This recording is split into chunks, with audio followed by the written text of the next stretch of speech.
नमस्कार भक्तों, देव महिमा में आप सभी का स्वागत है। आज मैं आपको वैकुंठ चतुर्दशी की 3 अलग-अलग कथाएं सुनाऊंगी। वैकुंठ चतुर्दशी के दिन भगवान शिव और भगवान विष्णु की संयुक्त रूप से पूजा की जाती है। ऐसा करने से जीवन में सुख, समृद्धि और शांति का आगमन होता है। इस दिन श्रद्धा भाव से पूजा करने पर व्यक्ति के समस्त कष्ट दूर होते हैं और जन्म कुंडली के दोषों का निवारण होता है।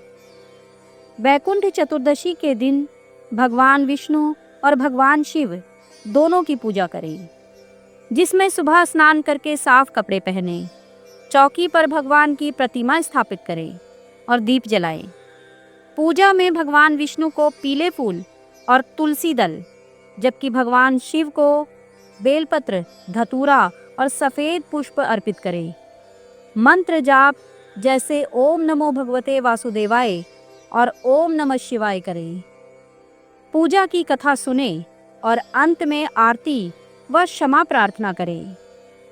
शाम को घर के बाहर दीपदान करना भी शुभ माना जाता है। तो चलिए प्रारंभ करते हैं वैकुंठ चतुर्दशी की प्रथम कथा।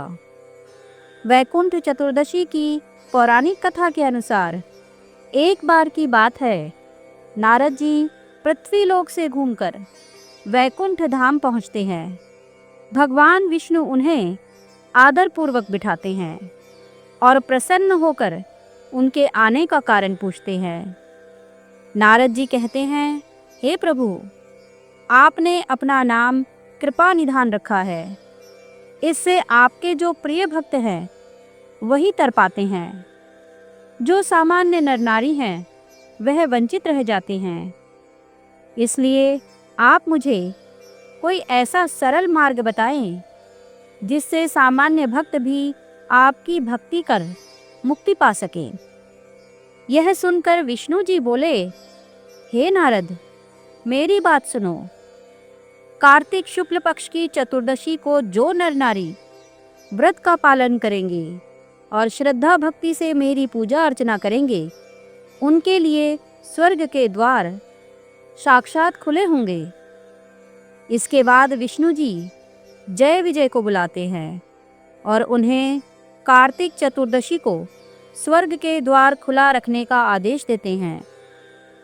भगवान विष्णु कहते हैं कि इस दिन जो भी भक्त मेरा थोड़ा सा भी नाम लेकर पूजन करेगा वह वैकुंठ धाम को प्राप्त करेगा।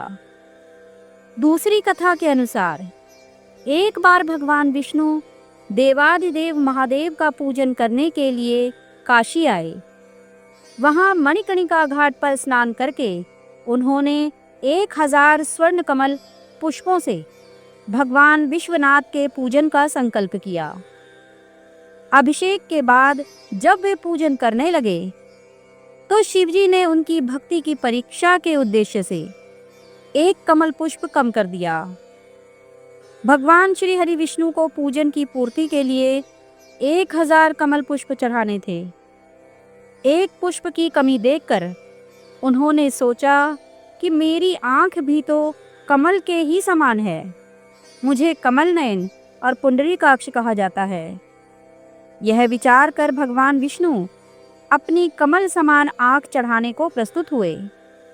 विष्णु जी की इस भक्ति से प्रसन्न होकर देवाधिदेव महादेव प्रकट होकर बोले, हे विष्णु, तुम्हारे समान संसार में दूसरा कोई मेरा भक्त नहीं है।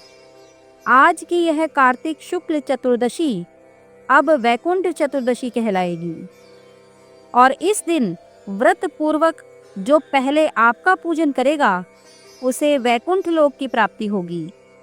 भगवान शिव ने इसी वैकुंठ चतुर्दशी को करोड़ों सूर्य की कांति के समान वाला सुदर्शन चक्र भगवान विष्णु जी को प्रदान किया। शिव जी तथा विष्णु जी कहते हैं कि इस दिन स्वर्ग के द्वार खुले रहेंगे। मृत्युलोक में रहने वाला कोई भी व्यक्ति इस व्रत को करता है वह अपना स्थान वैकुंठ धाम में सुनिश्चित करेगा। तीसरी कथा में धनेश्वर नाम का एक ब्राह्मण था जो बहुत बुरे काम करता था। उसके ऊपर कई पाप थे। एक दिन वो गोदावरी नदी में स्नान के लिए गया। उस दिन वैकुंठ चतुर्दशी थी। कई भक्तजन उस दिन पूजा अर्चना करने गोदावरी घाट पर आए थे। उस भीड़ में धनेश्वर भी उन सभी के साथ था। इस प्रकार उन श्रद्धालुओं के स्पर्श के कारण धनेश्वर को भी पुण्य मिला। जब उसकी मृत्यु हो गई तब उसे यमराज लेकर गए और नरक में भेज दिया। तब भगवान विष्णु ने कहा, यह बहुत पापी है, पर इसने वैकुंठ चतुर्दशी के दिन गोदावरी में स्नान किया और श्रद्धालुओं के पुण्य के कारण इसके सभी पाप नष्ट हो गए, इसलिए इसे वैकुंठ धाम मिलेगा। अतः धनेश्वर को वैकुंठ धाम की प्राप्ति हुई। शास्त्रों में कहा गया है कि 1000 कमलों से जो भगवान विष्णु का पूजन कर भगवान शिव का अर्चन करते हैं, वे मनुष्य भवबंधनों से मुक्त होकर वैकुंठ धाम जाते हैं। कार्तिक शुक्ल पक्ष चतुर्दशी को यह व्रत किया जाता है। इस तिथि को वैकुंठवासी भगवान विष्णु की विधिवत पूजा करके तथा स्नान आचमन करा के बाल भोग लगाएं। तत्पश्चात प्रसन्न मन से पुष्प, दीप, चंदन आदि सुगंधित पदार्थों से आरती करें।